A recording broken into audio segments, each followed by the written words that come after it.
है ना। प्रिज्म में टीआईआर कब होगा, जब लाइट रे कहाँ से जाएगी, रेयर डेंसर मीडियम से रेयर में।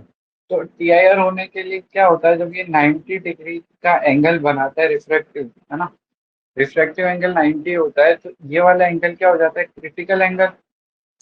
क्योंकि क्रिटिकल एंगल यस क्या सर। होता है, मैक्सिमम एंगल जिसके बाद क्या हो जाए टीआईआर, है ना। हाँ बोलो।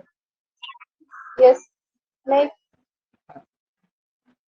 कुछ कह रहे हो क्या।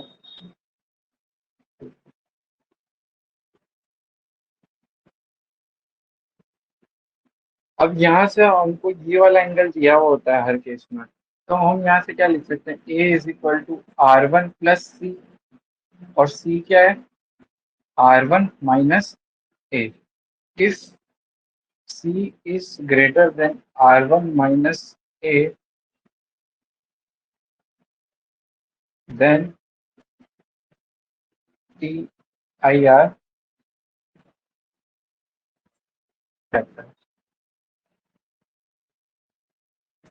फिर क्या होगा, ये लाइट रे वापस इसी में आ जाएगी।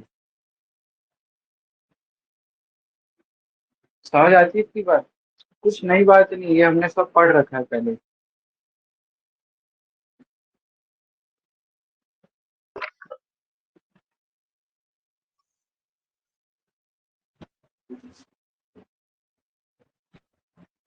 बोलो। या इसको हम ऐसा लिख सकते हैं कि जब R1 क्या हो, सॉरी R2 हो, तो लिखो, या फिर R2 क्या हो, ग्रेटर देन C।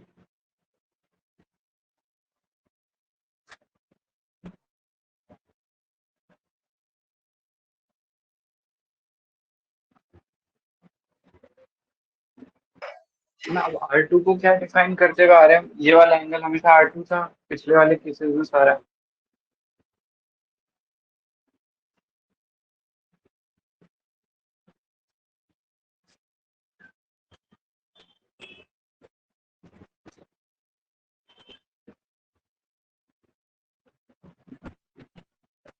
क्या हुआ, आज पढ़ने का मूड नहीं क्या। नहीं, थोड़ा सा घूम गया था, ठीक हो गया। सही है। क्या घूम गया, वापस बताऊं। नहीं नहीं सर, अब हो गया। हो गया। चलो। हाँ। तो मैं इसको, इस वाले एंगल को अगर सी है तो इसको A - C मान सकता हूँ, R1 को। Yes sir. R1 को A - C मान सकते हैं। अब हमेशा the TIR will happen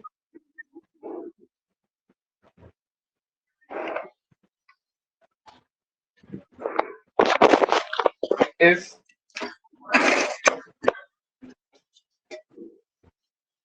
TIR will happen, है ना। तो R1 को हमने क्या लिख दिया, A - C, और A - C प्लस, एक सेकंड,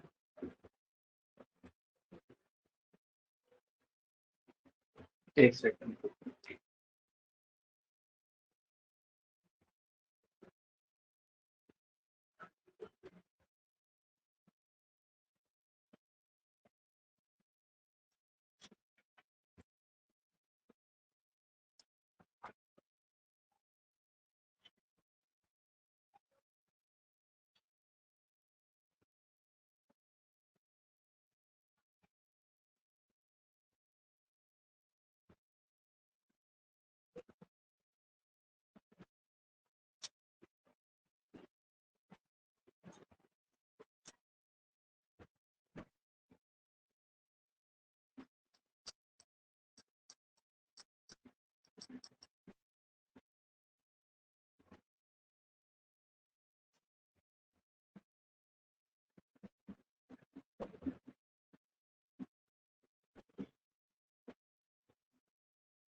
हाँ सुनो, हमने कल पढ़ा था कि जब ये दोनों एंगल इक्वल होते हैं, है ना, यानी इंसिडेंस एंगल और इमर्जेंट एंगल ये इक्वल होते हैं, तो क्या होता है, कौन सा डेल्टा मिनिमम की कंडीशन होती है, डेल्टा मैक्सिमम की कंडीशन होती है?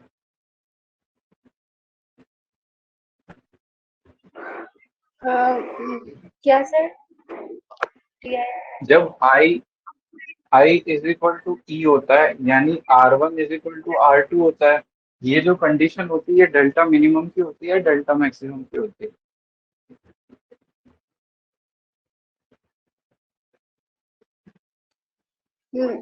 मैक्सिमम। नहीं, मिनिमम मैक्सिमम। होगा ना शायद। बताओ तुम। मैक्सिमम ही होगा। डेल्टा मिनिमम की होती है कंडीशन। तो जब डेल्टा मिनिमम हो रहा है ना, अब इस वाले केस में ये जब TIR होगा, यानी डेल्टा मैक्सिमम होगा तभी TIR होगा, है ना। और TIR की कंडीशन यहाँ से हम क्या निकाल सकते हैं कि जब अगर डेल्टा मैक्सिमम होना है, तो ये वाला एंगल अगर इस वाले एंगल के हाफ से ज्यादा हो गया, तो तुमको लगता है कि TIR हो जाएगा? क्योंकि डेल्टा मिनिमम कब आता है, जब R1 is equal to R2 होता है।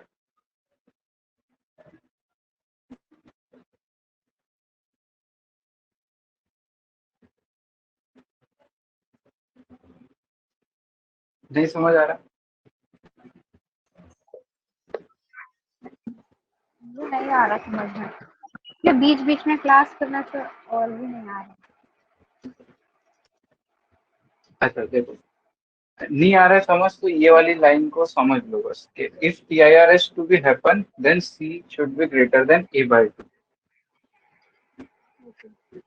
इतना तुम मान लो, और फिर आगे जो मैं लिखवा रहा हूँ वो लिख लो, फिर क्वेश्चन तुमसे हो जाएंगे। ओके। इतना लिखो।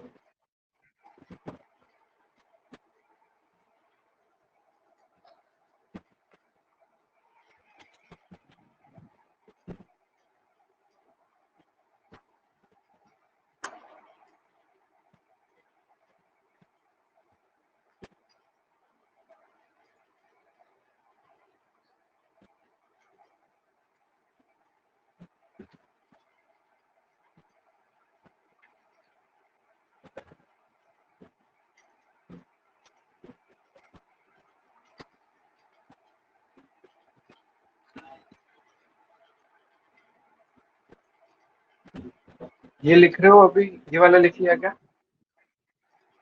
हाँ, यस सर।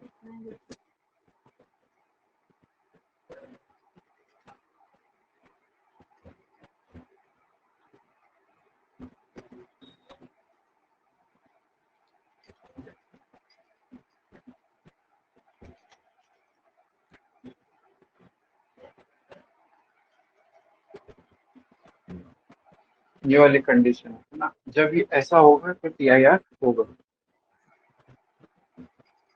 अब देखो इसका क्वेश्चन बताता हूँ तुमको, क्वेश्चन कैसे है।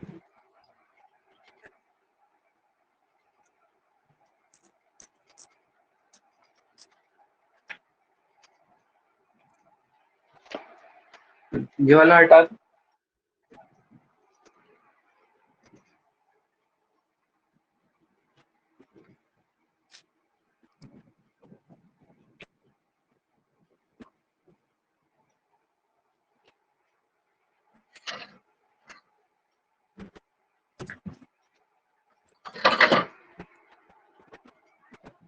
बोलो हटा दो ना, ये वाला ये लिख लिया होगा अभी तक। यस सर, बता दीजिए।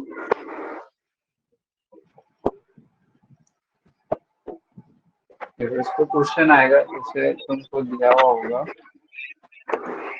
कि एपेक्स एंगल होता है अगर है 60 डिग्री, और म्यू है तुम्हारा √7/3, to find out maximum deviation of light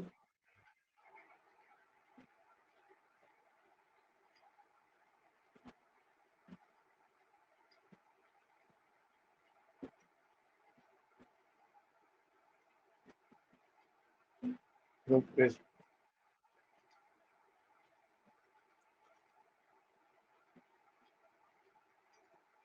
कल वाले फॉर्मूले लगा के एक बार ट्राई करो, फिर मैं बताता हूँ।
एक हिंट दे देता हूँ तुमको।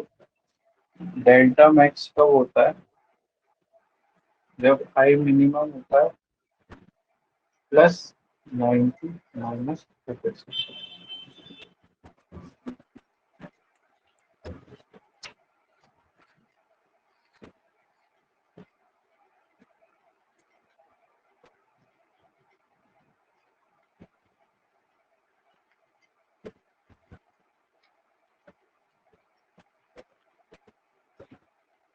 डायग्राम बनाना इसका पहले, फिर सॉल्व करना, फिर हो जाएगा।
कुछ समझ में आ रहा है कैसे करना है?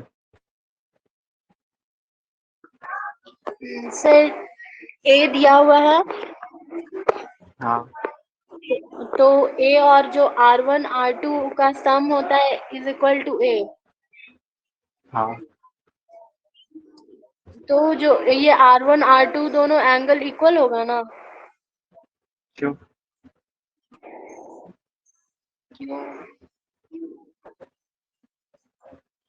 मतलब जो तब होता है ना जब मिनिमम डेविएशन होता है, तो मैक्सिमम निकालो।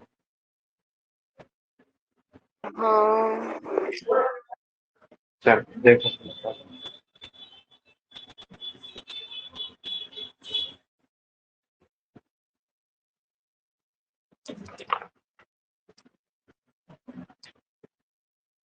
हाँ, एफ एक्स एंगल दिया हुआ है तुमको 60 डिग्री है ना, और म्यू दिया हुआ है, तो लाइट रे कुछ ऐसा आ रही है ना, ऐसा आ रही है। मैक्सिमम डेविएशन है तो हम मान लेते हैं ऐसे जा रही है।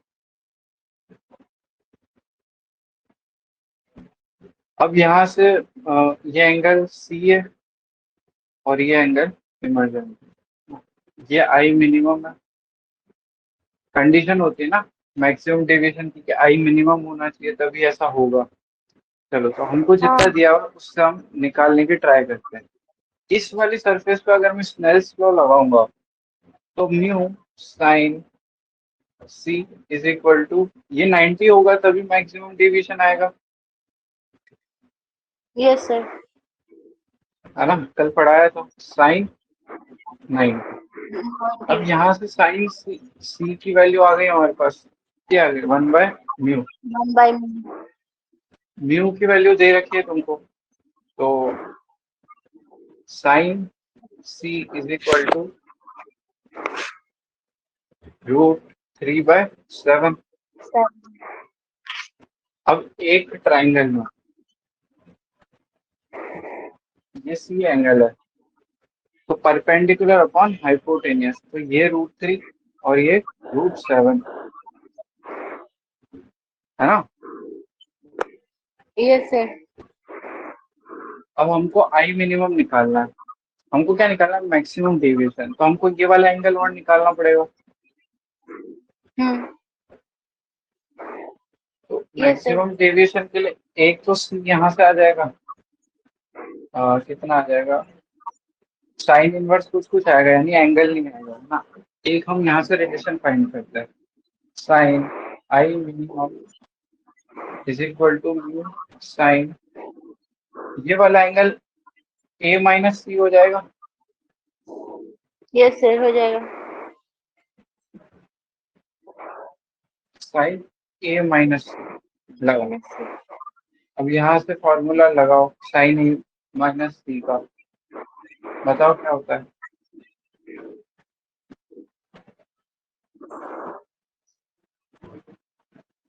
cos A-C। हाँ। साइन सी की वैल्यू पता है, यहाँ पर यस सर। कॉस सी की वैल्यू पता है, cos के लिए बेस चाहिए, तो बेस निकालना होगा। हाँ बेस आ गया, बेस आ गया 2, हाँ। आ गया ना 2, तो यस। कॉस सी की वैल्यू क्या आ गई, 2/√7। √7। Yes sir. कॉस ए की वैल्यू पता है, cos A।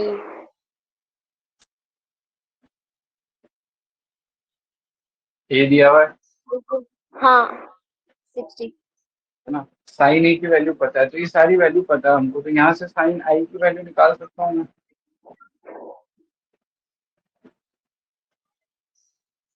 Low yes sir. Mu दिया निकालो हुआ है। बैठ के, दिया हुआ है, निकालो साइन ए। निकाल।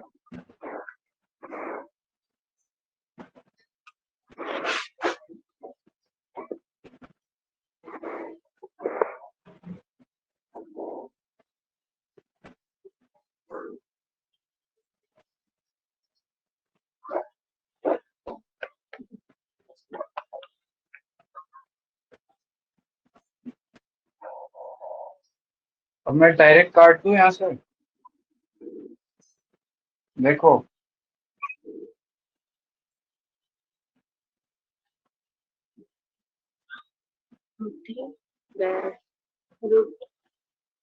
Yes sir.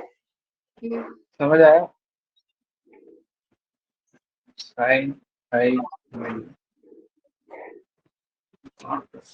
यहाँ पर करो,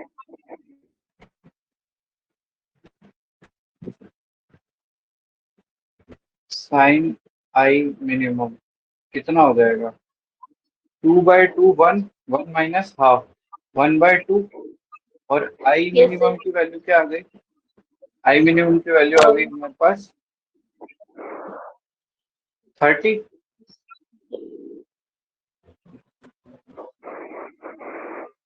30। हाँ, साइन। यस। ठीक है, तो अब तुमको ये पता है, ए पता है, तो इस फॉर्मूले में वैल्यू डालो और डेल्टा मैक्सिमम आ जाए। ओके। वैसे प्रोसेस तो ये करना था पहले और फिर ये करना था, पर हमको पहले क्या दिख रहा था कि ये स्नेल्स लॉ लग रहा है यहाँ पे, हमने पहले वो कर लिया। बाकी तुम यहाँ जाके फंस ही जाते ना, साइन सी की वैल्यू क्या है, फिर वो प्रोसेस करना ही पड़ता वापस ये वाला। अब बताओ डेल्टा मैक्सिमम कितना आ रहा है, कैलकुलेट करते थोड़ी देर में। अरे यार 3 एंगल को कैलकुलेट करने में टाइम लग रहा क्या? तो पूरे लिखने में तो टाइम लगेंगे ना। चलो लिखो फिर।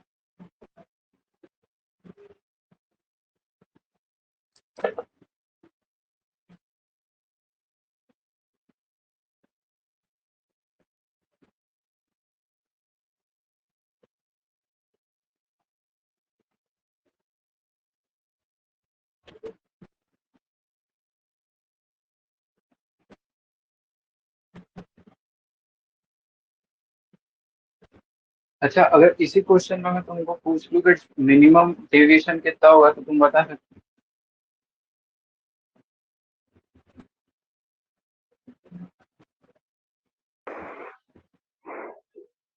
Sir delta maximum 60 degree. हो? हाँ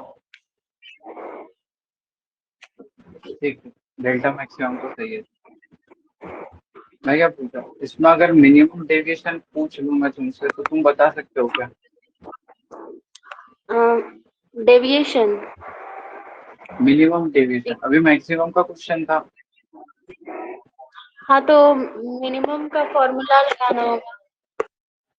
हाँ तो क्या लगाओगे बताओ?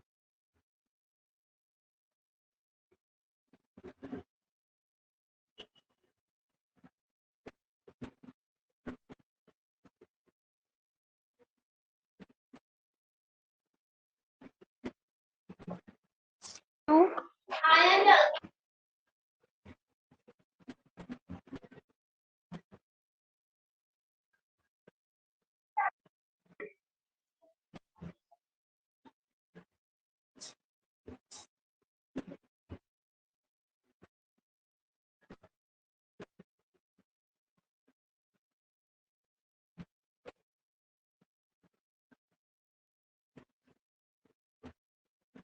श्रेया समझ में आया कुछ? बस फॉर्मूला समझ में आया है मुझे। और सर मुझे ना थोड़ा एक है ना। बात करना है। हाँ बोलो। सर आप कोई न्यू चैप्टर नहीं स्टार्ट करते, जैसे बीच बीच में पढ़ने से कोई न्यू चैप्टर इंटरेस्ट ही नहीं होता। हाँ मंडे से स्टार्ट करें। ये खाली ये वाला नहीं आएगा, अगला वाला फिर से टॉपिक है ना वो सेपरेट है, तो वो फिर से समझ में आ जाएगा अगर इच्छा हो तो 15-20 मिनट में खत्म हो जाएगा टॉपिक। वरना अगला वाला चैप्टर जो है वो मंडे से स्टार्ट होगा। कौन सा चैप्टर पढ़ाइएगा नेक्स्ट मंडे से? मंडे से इलेक्ट्रोस्टैटिक्स। ओके। तुमको कौन सा पढ़ना है? और अभी तक आप मुझे तो ये ऑप्टिक्स में भी प्रॉब्लम था स्टार्टिंग से, अगर स्टार्टिंग से पढ़ते तो सही था। स्टार्टिंग से ऑप्टिक्स पढ़ना है हाँ। तो रिकॉर्डेड लेक्चर लेक्चर्स है क्या कह रहे हो?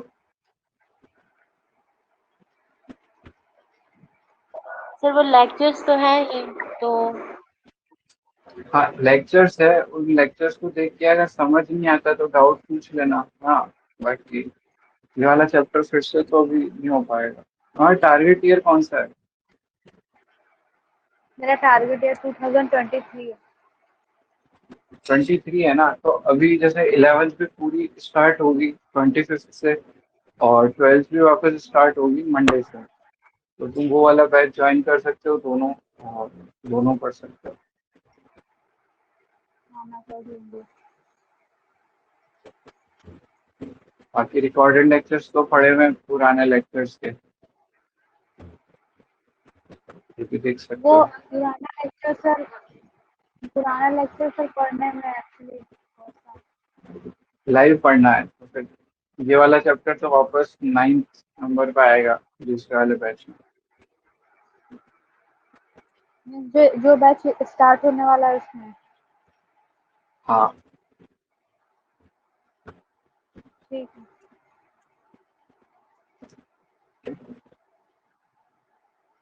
या फिर मैं ऐसा करूंगा कि वन शॉट या ऐसा कुछ ले लूंगा, तो तुम पहले रिकॉर्डेड देख लो और फिर उसमें क्लियर हो जाएंगे। ओके मैं रिकॉर्डर देख लूँगी। चलो अब बताओ, डेल्टा मिनिमम होगा तो क्या कंडीशन लगाएंगे?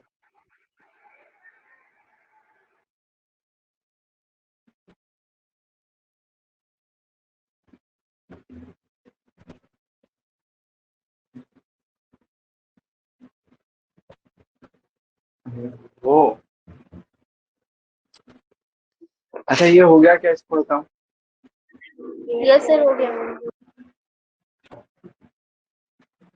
नेक्स्ट क्वेश्चन लिखो, find out minimum deviation of light.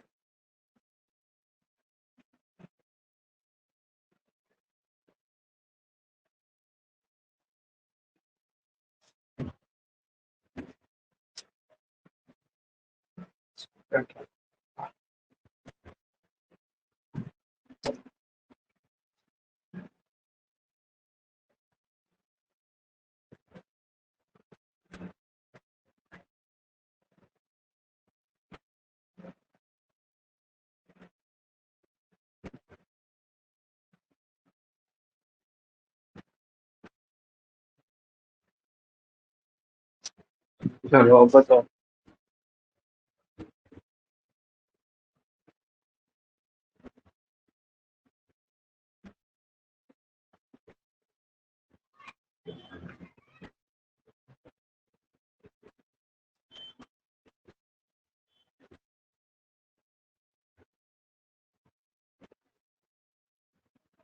Revise नहीं किया ना कल?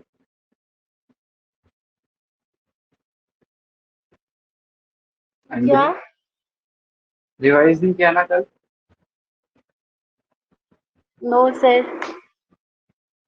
पता पड़ गया, मैं तो कल ही कहा था। चलो देखो, डेविएशन मिनिमम की कंडीशन होती है, 2i मुझे माइनस ए पहले भी बाई टू। बताई थी। क्या? 2i माइनस ए हाँ, बाई टू। ये बस याद है, बाकी कुछ नहीं। बस यही तो करता है। अरे कंडीशन क्या होती है पहले ये देखते हैं। आई इज इक्वल टू ई होता है ना? R1 is equal to R2 होता है। अब यहाँ से तो सब कुछ ही होता है ना, तो I1 आई वो वाले फॉर्मूले में ये डालना है, तो आई निकालना है हमको। और डेविएशन मिनिमम में ये होता है, तो हम यहाँ से R1 और R2 की वैल्यू कितनी है, 30 की, हम बता सकते हैं। क्योंकि R1 यस और सर। R2 का सम कितना होता है? ए के 60, बराबर। एपेक्स एंगल के बराबर। Yes sir.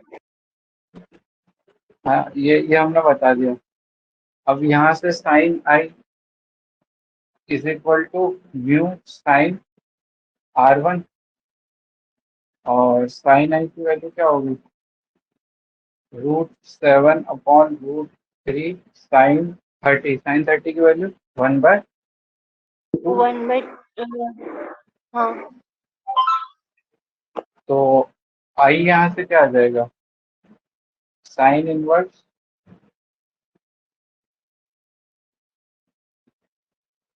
√7/√3,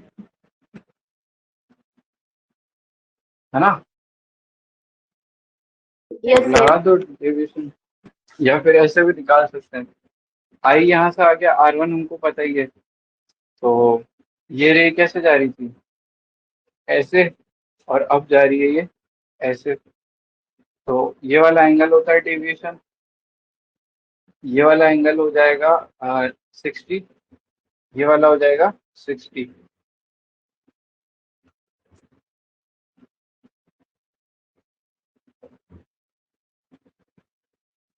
नहीं, ये यस वाला सर, हो 60 जाएगा। थोड़ी हाँ, नहीं होगा, 60 तो थोड़ी होगा। 90। ये तो आई 90 तो ये वाला है ना, ये तो I-R1 होगा ना, ये वाला तो।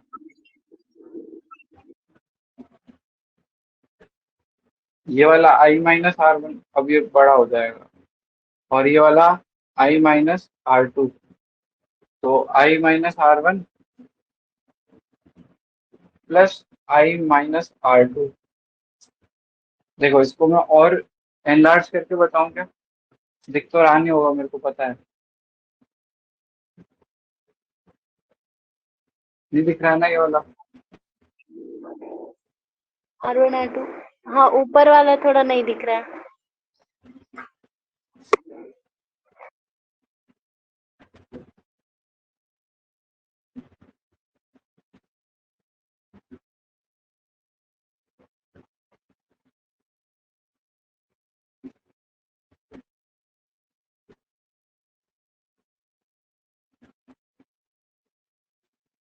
ये होता है डेविएशन, ये है इमर्जेंस, और ये इंसिडेंस। ये R1 और ये R2। ये वाला एंगल हो जाएगा I-R1, और ये वाला हो जाएगा E-R2।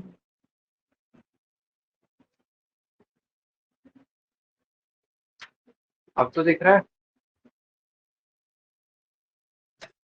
Yes sir. है ना? तो डेल्टा क्या हो जाएगा?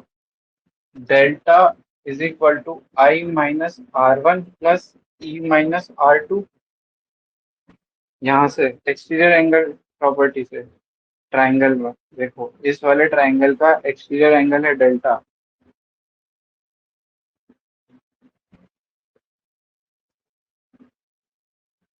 ना। Yes sir. यस सर ऐसे ही बोल रहे हो या दिख गया है? ये है डेल्टा। नहीं, वहाँ पे दिख ही रहा है। दिख रहा है ना सबको? हाँ, नहीं सर, नीचे बना दीजिए। हाँ, मैं तो हटा रहा हूँ इसको। अब I is equal to E हमने पहले ही मान रखा है, तो यहाँ से हम क्या लिख रहे हैं? I और R1 R2 भी बराबर है, या इसको ऐसे लिख सकते हैं हम, delta is equal to 2I minus A। Yes sir. तो बस यही तो करना है, हाँ। डाल दो इसमें 2I की वैल्यू और माइनस A कर दो।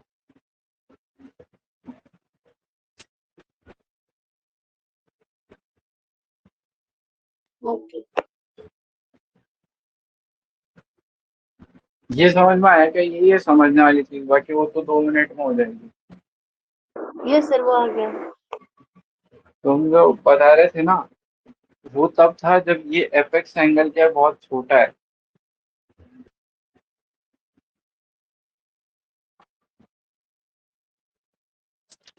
ओ, A/2 जो था। हाँ, देखो अच्छा। उसकी कंडीशन।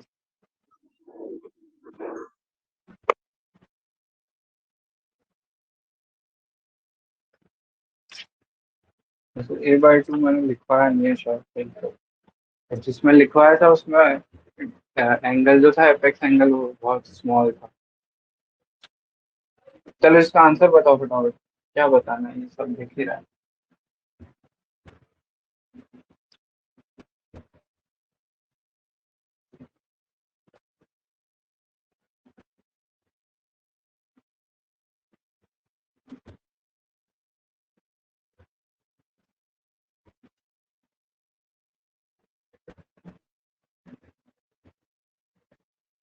क्वेश्चन तो लिख लिया होगा तुमने।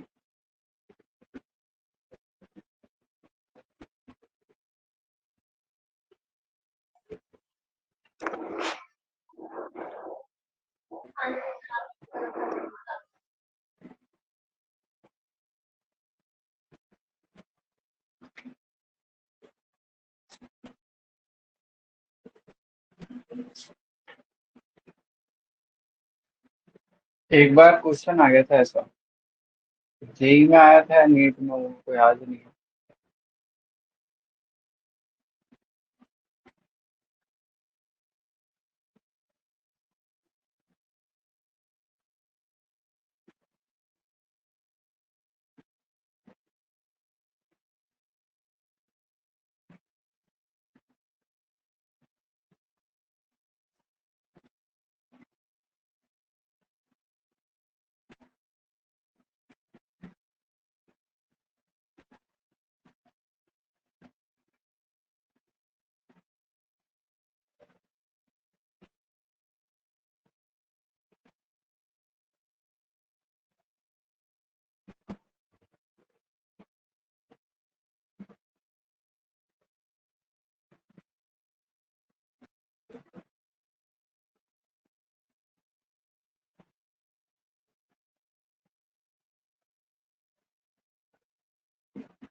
तुम्हारे पास एडवांटेज है कि तुमको पता है प्रिज्म वाले सेक्शन में है तो प्रिज्म से होगा।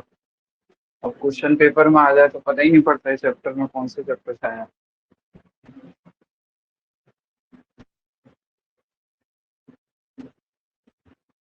क्या सर? इसको सॉल्व करो। ओके।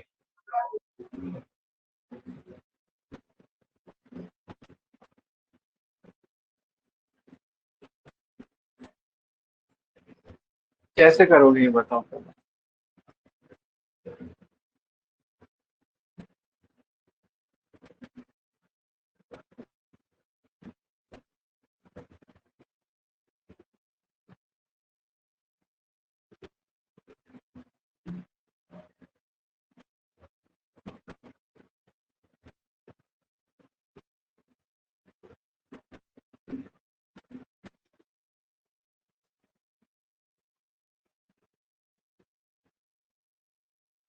सर अंदर की म्यू क्या है? अंदर की है व्यू ऑफ प्रिज्म दे रखा है, बता दिया कि नहीं। Root mu. अच्छा हाँ, तो ठीक है।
सर पहले लाइट रे जो 45 पे जा रही है उसको मतलब इसको हल्का डेविएट करके वो स्ट्रेट जाएगा। और तुमको कैसे पता कि ये यहीं जाएगा। नहीं तो ये वाली डिस्टेंस दी गई है, ना ये वाली दी गई है, ना ये वाली दी गई है।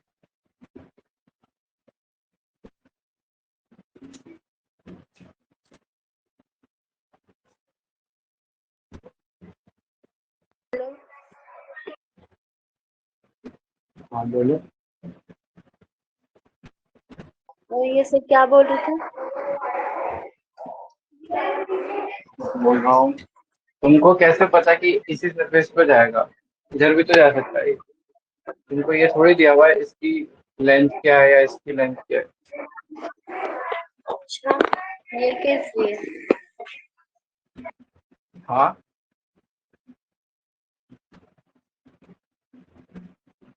सर म्यू चेंज हुआ ना तो नॉर्मल को देखते हुए वो जब भी जाएगा तो देखो, जब ये एग्जाम में आया था ना तो कुछ नहीं कर पाए थे। अब इसमें क्या ही करोगे तुम, सारे फॉर्मूला जो हमने पढ़े हैं वो क्या किसके लिए पढ़े हैं, प्रिज्म के लिए। तो हमको मानना पड़ेगा कि ये प्रिज्म है। ठीक है, अब करो यस। इसको।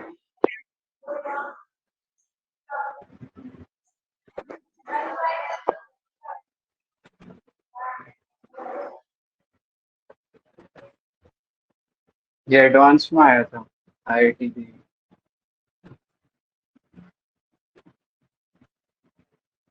बस इतना सा दिमाग लगाना था, इसको प्रिज्म मानना था।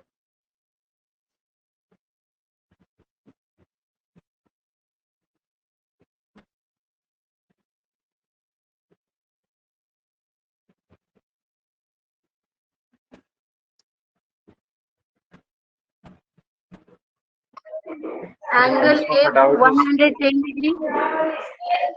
हाँ, ये वाला 110 डिग्री आएगा। बहुत बढ़िया। हाँ, अब इसको सॉल्व कर देते फटाफट से। टाइम बहुत है। ठीक है, ये वाला एंगल कितना आ रहा है बताओ।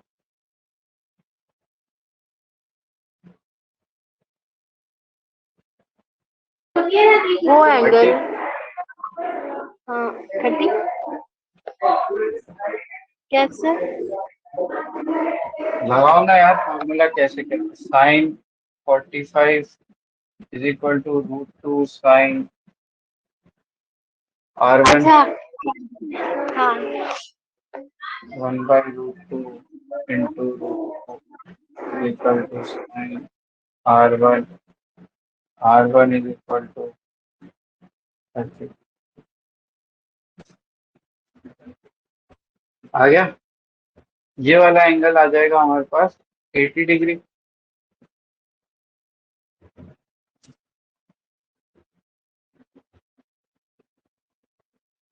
Yes sir. और हमने पढ़ा है कि a/2 से अगर ज्यादा होगा, सॉरी c, तो क्या हो जाएगा TIR। Yes sir. तो ये वाली रे जो है ये 80 पे ही चली जाएगी वापस।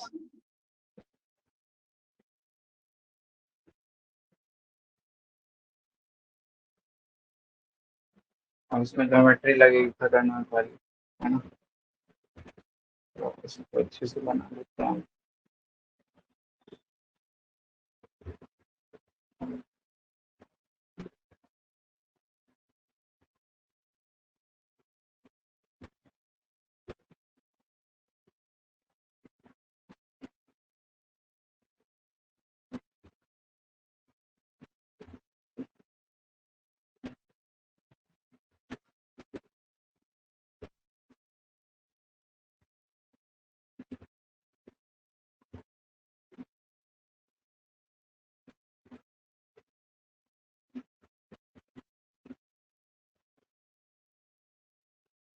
अब है ना, मैं इसमें लिखूंगा नहीं, तुम समझ लो यहाँ पे। ये वाला एंगल 30 हो जाएगा।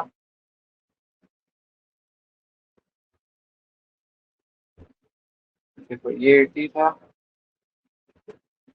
ये 30 है ना। ये वाला 80 है तो TIR होगा, तो ये वाली रे भी 80 पे जाएगी। और ये परपेंडिकुलर है, यानी ये पूरा 90 है, तो यहाँ से हमने ये वाला एंगल 10 डिग्री निकाला। ये वाला 50 हमको दिया हुआ है ना। तो इस यस सर। ट्राइंगल में, इस ट्राइंगल में ट्राइंगुलर सम 180 करेंगे तो ये पूरा एंगल 120 आएगा। और ये वापस किस पे आ रहा है, मतलब नॉर्मल तो 90 का ही होता है ना, यानी 30 ज्यादा है, तो ये कुछ ऐसे आ रहा होगा, ये वाला एंगल 30 हो जाएगा ये वाली रे। और ये 30 पे इंसिडेंट है, तो ये वापस कितने पे निकल जाएगी, 45 पे। Yes sir. Incident yes sir. तो क्लॉकवाइज हुआ पहले 30 का, फिर हुआ 160 का, है ना यस सर। डेविएशन, फिर -50।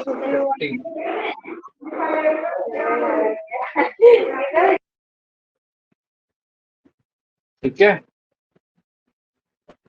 Yes sir. तो डेविएशन क्या हो जाएगा, summation of theta in clockwise direction minus summation of theta theta of in anti clockwise direction. तो यहाँ से इसकी वैल्यू आ गई 175 डिग्री।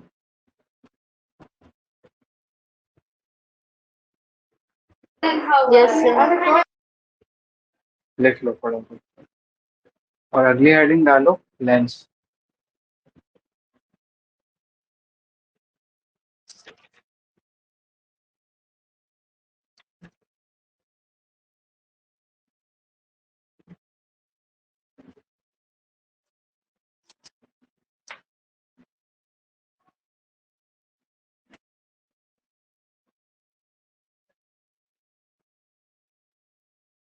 श्रेया अब ध्यान देना है ना, बिल्कुल नया टॉपिक स्टार्ट हो रहा।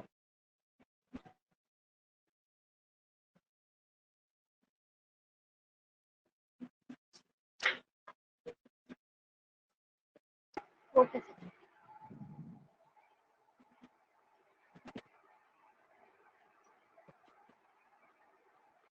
लिख लिया ये वाला?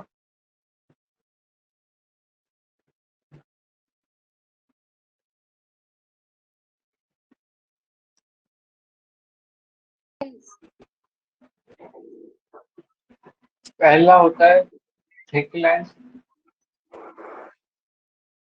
और दूसरा टाइप का लेंस होता है थिन लेंस। हाँ, पहला हम पढ़ते हैं इंटरसेक्टिंग सरफेसेस।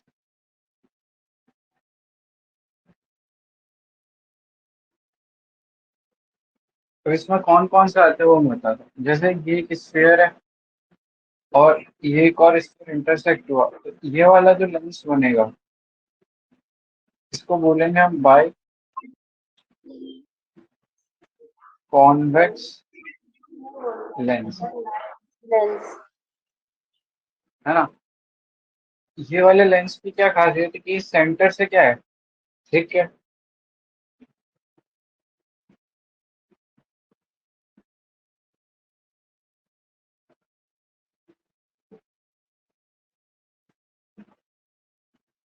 ऐसे ही और कौन से इंटरसेक्टिंग सरफेसेस से बन सकते हैं, ये वाला, इसका नाम क्या होगा, प्लेनो कॉन्वेक्स लेंस। और हो सकता है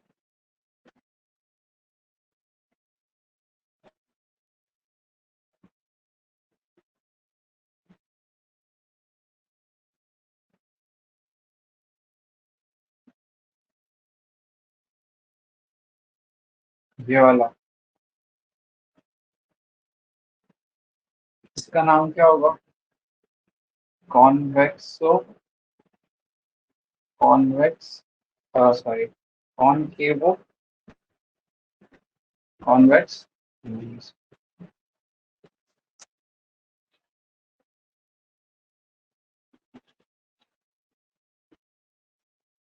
ठीक है, इसमें कोई बहुत बड़ी चीज नहीं, हमको ऐसा नहीं पूछेंगे कि इसके नाम क्या होते हैं,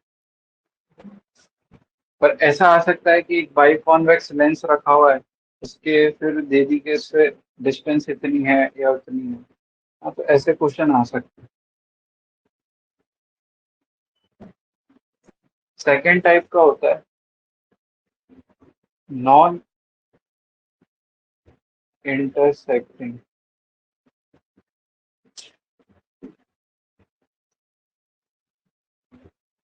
इनकी खासियत होती है कि ये होते हैं थिन फ्रॉम सेंटर। जैसे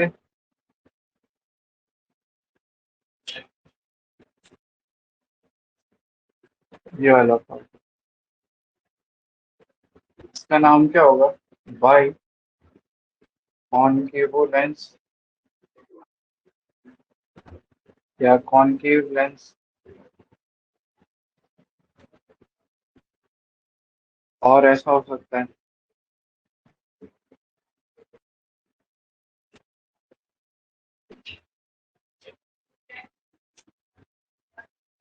प्लेनो कॉनकेव लेंस।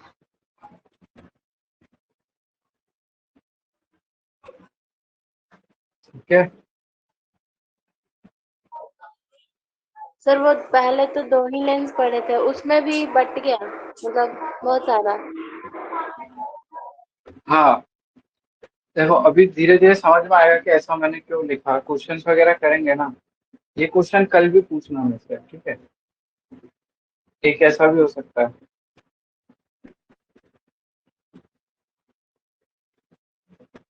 इसको क्या नाम देंगे बताओ।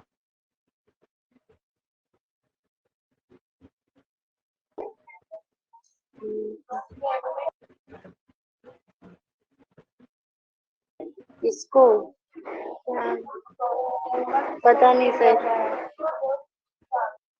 ये और ये एक जैसी तो है।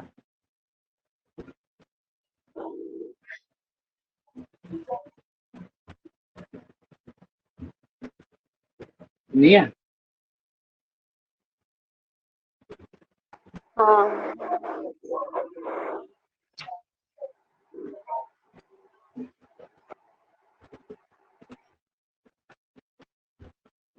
इसको ऐसे भी लिख सकते हो तुम, कॉन्वेक्सो कॉनकेव।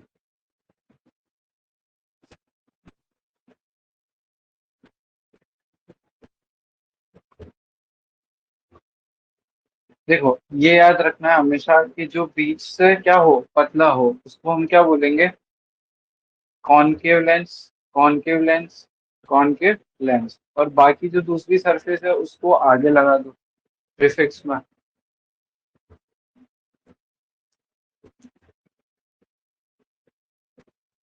ठीक है। अब ये जो दो लेंस है ना, हमारे कोर्स में सिर्फ थिन लेंस है। थिन लेंस क्या होता है? थिन लेंस वो होता है जिसमें ये जो विड्थ होती है लेंस की, ये बहुत कम होती है।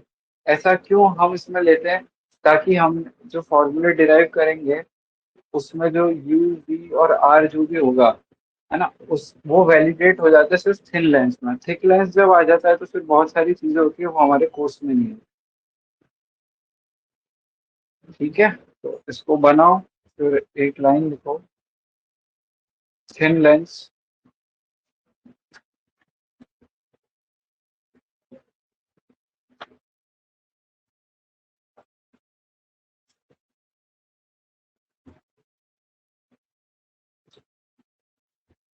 ये बना लो तो बताना। सर बन गया। हाँ, तो आगे लिखो थिन लेंस, हेडिंग डाल के, है ना, इसको हेडिंग बना लेना। और उसमें लिखो फिर, in a thin lens maximum thickness of lens is assume negligible. यानी इस वाले मिरर में जब ये वाली जो लेंथ होगी, ये, और इस वाले में ये वाली जो लेंथ होगी, जो मैक्सिमम लेंथ होगी किसी भी सर लेंस की, फिर वो से एक बार नेग्लिजिबल बोलिए। मानी। हाँ, सर इन अ फिर से। Thin lens, in a thin lens, maximum thickness of lens is assumed to be negligible.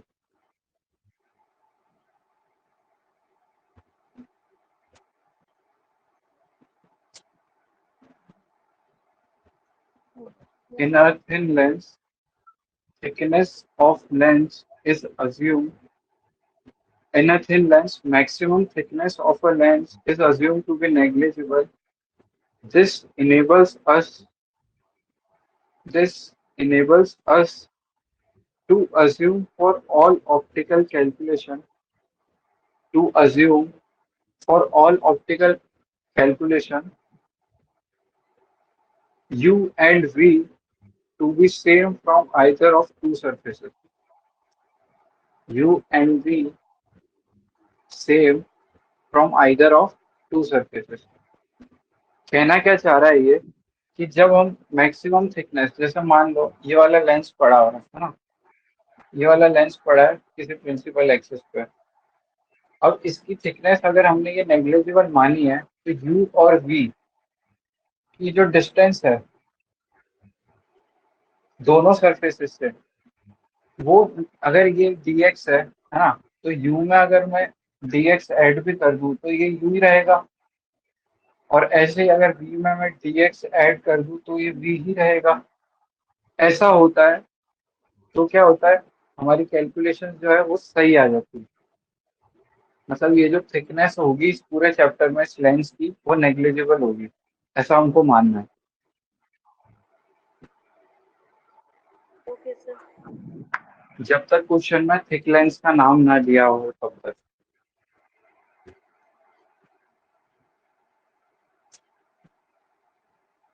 अब हम फॉर्मूला डिराइव करेंगे, कौन सा? Lens formula. ये नोट कर लो, फिर मैं यहाँ हटा रहा हूँ।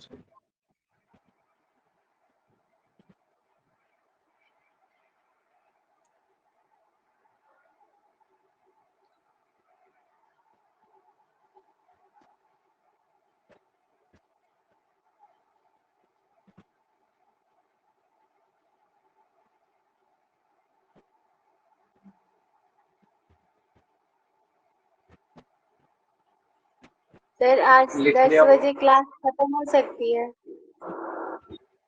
हाँ कर दूंगा, मैं एक खाली डिराइव करा रहा हूँ, कर चुका। Okay sir.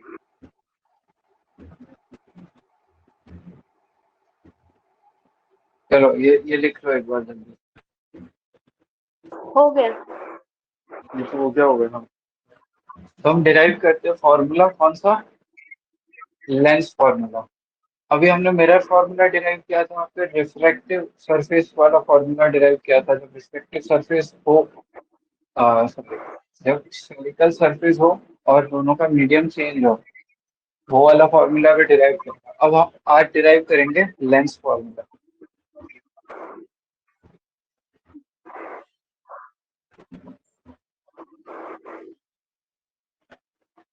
चलो तो मैं डायग्राम उधर बना देता हूँ।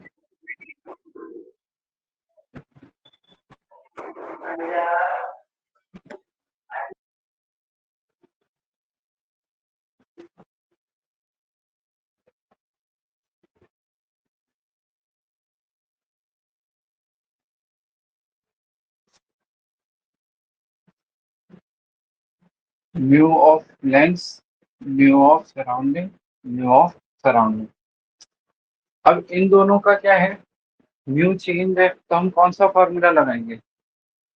पहले तो इसको मान लेते हैं म्यू, और ये सारी चीजें हम कहाँ से मानते हैं, फोर्थ से।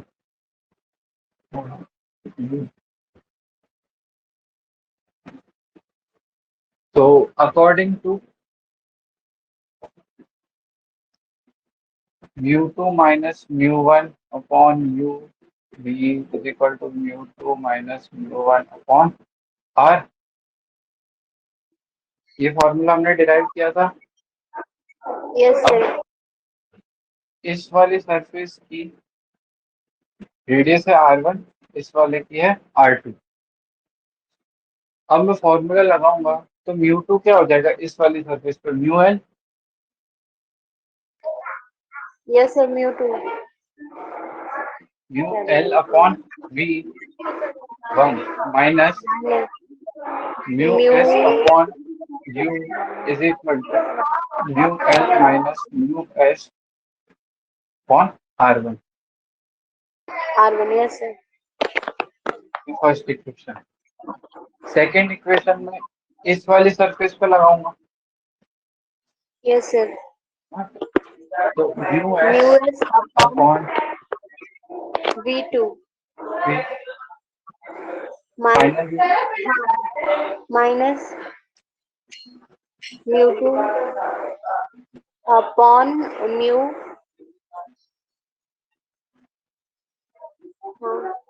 आर, हाँ उसमें R2 हो जाएगा। ये गलत है, पूछो कैसे।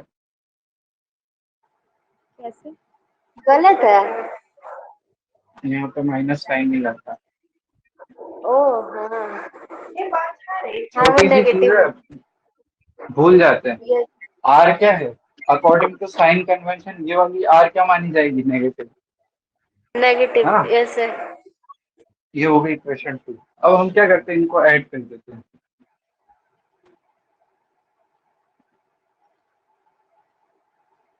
बताओ, एक सेकेंड, ये तो V1 ही हो गया ना।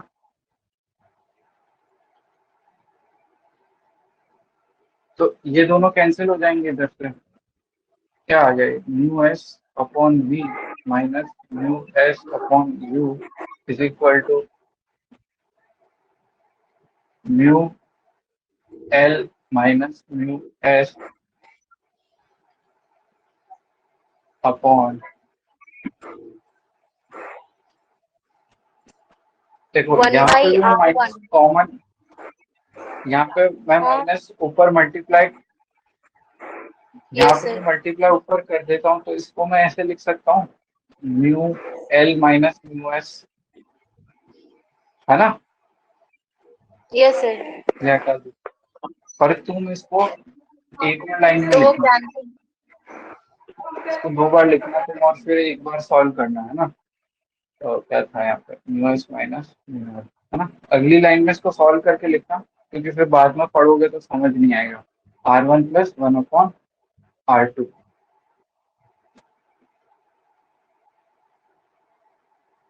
Yes sir. यहाँ तक समझ में आया। अब म्यूएस कॉमन लेके मैं इधर डिवाइड कर दूं,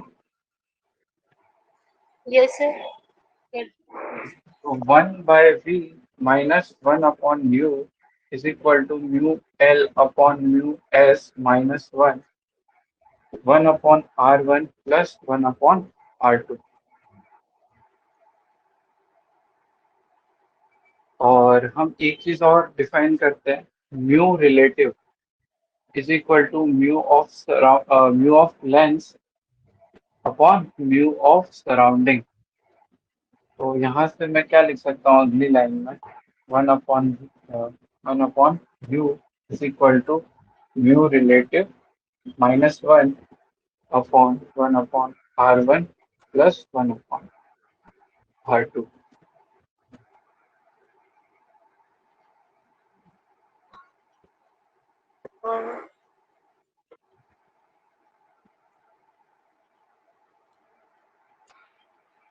ठीक है, इतना समझ में आया अभी तक?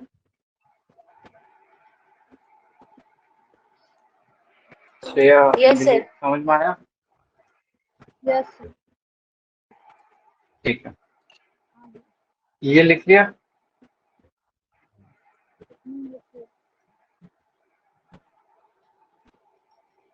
यहाँ तक लिख लिया क्या?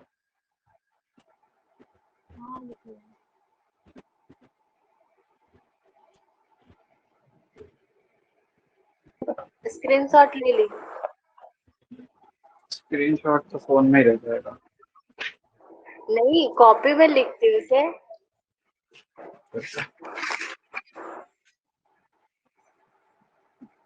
ये भी अच्छा है। नोट्स अगर रह जाए तो ले लेना आज एक दूसरे को। अब यहाँ पे हम क्या करते हैं, अगर हमारा u इंफिनिटी से आएगा तो इमेज कहाँ पे बनेगी? f पे। बचपन में पढ़ रखा है ये तो। Yes sir. रखो, u को इंफिनिटी, v को f, तो 1/f -1/∞ is equal to mu relative -1 1/R1 + 1/R2। ये हो जाएगा 0। Yes sir, 0। तो 1/f is equal to mu relative -1 1/R1 + 1/R2। इसको कहते हैं हम लेंस मेकर फॉर्मूला। हमारे जो चश्मा होते हैं उसमें फोकस ही तो फाइंड करते हैं ना वो डॉक्टर्स वगैरह, है ना। तो वो इसी फॉर्मूले का यूज करता है। तो वो कैसे करता है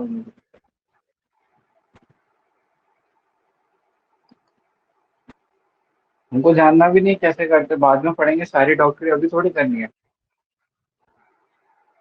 बोलो। क्या सर? अरे ये समझ में आया कि कैसे आया? यस यस सर, आ गया। हाँ। ठीक है, अब ये 1/f है, तो इस फॉर्मूले में बचपन वाला फॉर्मूला डिराइव कर रहे हैं हम, 1/f।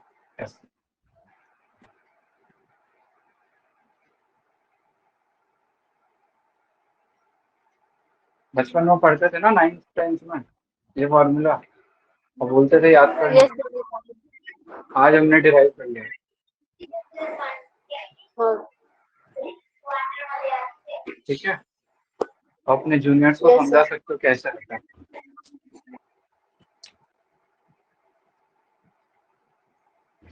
सर मैं तो जब भी समझाती हूँ ना तो उल्टा ही पड़ जाता है। अच्छा, अच्छे जूनियर्स ढूंढो, अच्छे लोगों को समझाओ।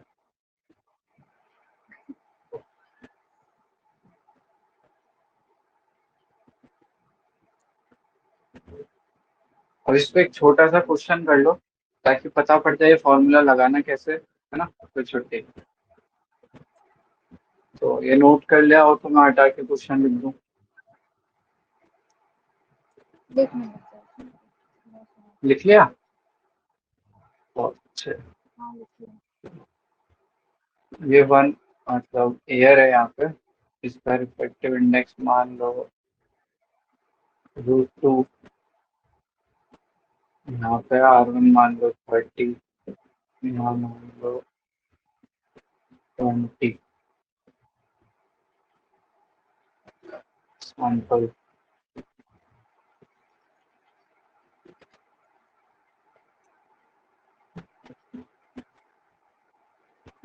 तुमको म्यू दे रखा है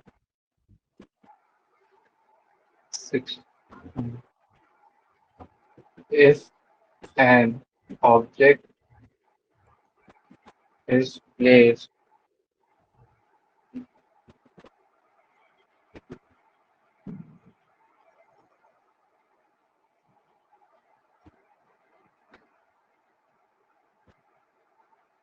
$60 centimeter away, yeah, in front of lens, find its final image. Find the position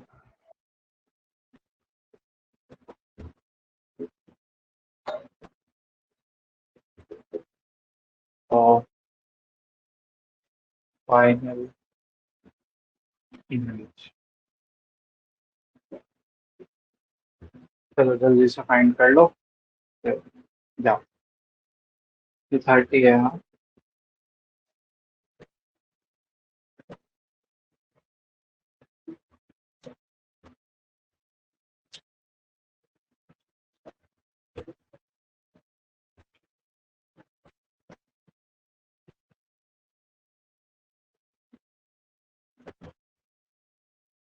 एक काम करो, इसको इजी बनाने के लिए इसको 2 ले लो।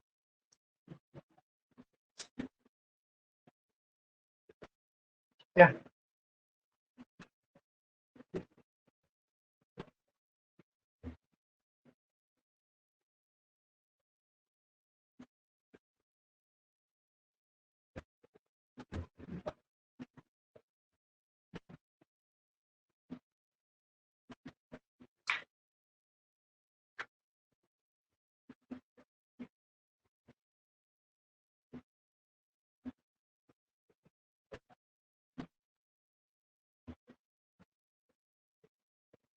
थर्टी सेंटीमीटर और 20 सेंटीमीटर का रेडियस ऑफ कर्वेचर दिया हुआ है ना दोनों का। हाँ,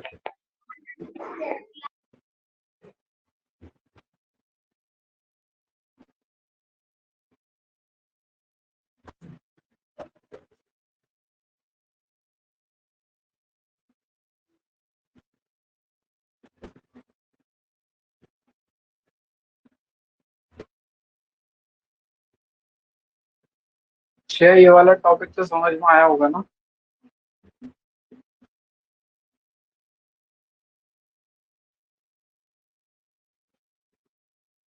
यस सर मैं सॉल्व कर रही हूँ एक मिनट। हाँ,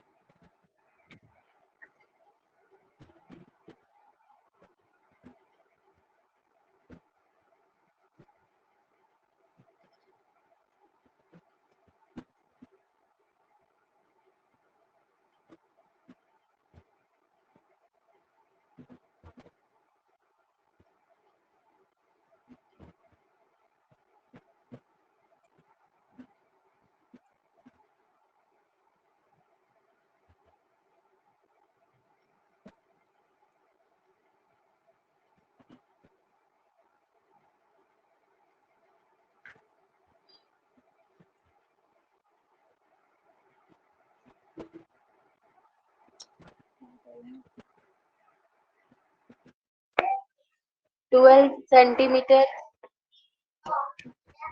फाइनल इमेज।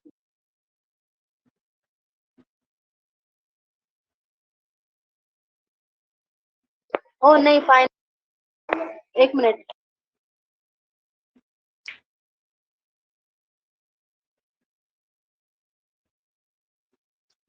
इसका आंसर तो मुझे भी नहीं पता कि क्वेश्चन मैंने बनाया अभी कुछ, तो निकालना पड़ेगा। ये तो लिख ही लिया होगा।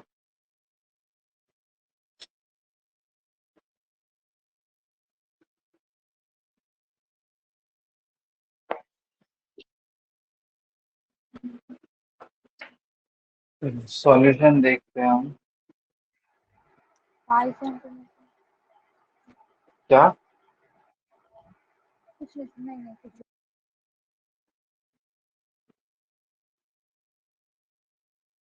न्यू दिया हुआ है हमको -60, या मैं इसको +60 ले सकता हूँ क्या? Yes sir. क्यों? 16 तो नेगेटिव। क्यों -60 है तो हम लोग +60 क्यों नहीं, लेंगे? मैंने तो ये लिखा है ना, इन फ्रंट ऑफ। मैंने कहाँ लिखा है कि इधर पड़ा है उधर पड़ा है। Yes, sir, हाँ। अब जब हमने ये चैप्टर स्टार्ट किया, मतलब ये टॉपिक स्टार्ट किया था थिन लेंस वाला, तो हमने एक चीज मानी थी कि ये जो विड्थ होती है, ये क्या होती है, नेग्लिजिबल होती है ना। और इधर से मेजर करो ऑब्जेक्ट को, या इधर से मेजर करो, दोनों पे सेम डिस्टेंस आती है लगभग। दोनों तरीके से करते हैं, एक बार ऑब्जेक्ट को इधर रखते हैं और एक बार ऑब्जेक्ट को इधर रखते हैं, तो O1 और O2। तो O1 के केस में μ1 जो होगा, ये हो जाएगा -60, है ना। और R1 हो जाएगी 30, और R2 हो जाएगी हाँ 20। 20। अब 1/f क्या हो जाएगा, 2 - 1/1/30 + 1/20। 1/12 ही आएगा फिर। हाँ, वही तो मैं कह रहा हूँ ना। अब भले ही हम इधर से मान लें, तो साइन ऑफ कन्वेंशन सारे चेंज हो जाएंगे और इन सबको उठा के इधर लाना पड़ेगा, है ना। बोलो, जब इधर से मानेंगे तो रे तो की अगर डायरेक्शन में पॉजिटिव, रे की डायरेक्शन में पॉजिटिव मानते हैं। तो अगर अब मैं O2 को इधर लाता हूँ, पहले इसको निकाल लेते हैं एक बार। 1, और ये क्या आ रहा है, 5/60। तो एफ क्या आ गया यहाँ से, 1/12। 12 सेंटीमीटर। हाँ, अब O2 के केस में देखते हैं। O2 के केस में U1 हो जाएगा -60, फिर से R1 हो जाएगा 20, और R2 हो जाएगा 30। अब R1 और R2 तो हमेशा ऐड हो रहे हैं, तो यहाँ पे ये वाली चीज हमेशा कांस्टेंट रहेगी, और ये वाली चीज भी हमेशा कांस्टेंट रहेगी, और यहाँ पे ये दोनों सेम आ ही देंगे। तो आंसर क्या आएगा, दोनों केस में सही आएगा, सेम आएगा। समझ में आया? Yes, sir।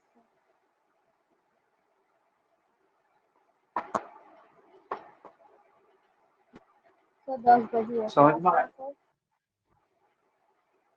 हाँ, ये क्वेश्चन तो यस कर सर, लेते यस। पहले। हाँ,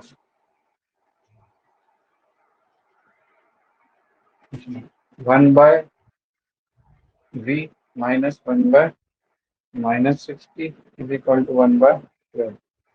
इसको सॉल्व करेंगे, यहाँ से 1/v क्या आ जाएगा, 1/12 प्लस, सॉरी, 1/12 - 1/60, और 1/v क्या आ जाएगा, 4/60।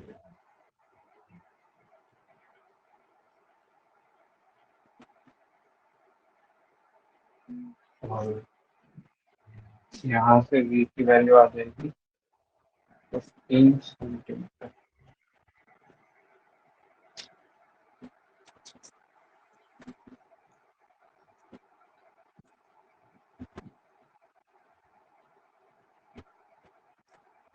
तीन आ रहा है आंसर। Yes sir.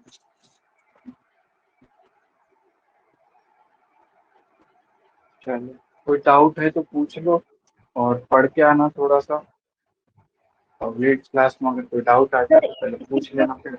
हाँ नेक्स्ट क्लास में इसी के आगे करवाइएगा ना, या फिर अलग कुछ? समझ नहीं आया, एक बार वापस बोलना, समझ नहीं आया। इसके आगे ही करवाइएगा ना नेक्स्ट टॉपिक में, मतलब नेक्स्ट क्लास में। नेक्स्ट क्लास में क्या कह रहे हो, आगे पढ़ाएंगे? मतलब इसी के आगे पढ़ाइएगा ना, या फिर कुछ अलग पढ़ाइएगा? नहीं नहीं, इसी के आगे पढ़ाएंगे, ये छोड़ेंगे थोड़ी बीच में। ओके इसी के आगे क्वेश्चन प्रैक्टिस करेंगे, उसके आगे वाला टॉपिक फिर पढ़ेंगे। ओके ठीक है, डेमो क्लासेस नहीं चल रही है, रोज की क्लासेस चल रही है। ओके ठीक है श्रेया, ठीक है सर। बोलो तो सही। यस सर, मैंने बोला मेरा नेट नहीं चल रहा इसलिए वैसा हो रहा है। अच्छा अच्छा, चलो तो फिर कोई डाउट है तो पूछ लो, नहीं तो फिर इस क्लास को एंड करते हैं। लिख लो अगर नहीं लिखा हो तो। मैंने लिख लिया। ठीक है, कोई डाउट है? No sir. Okay, bye, good night. Thank you sir. Thank you sir.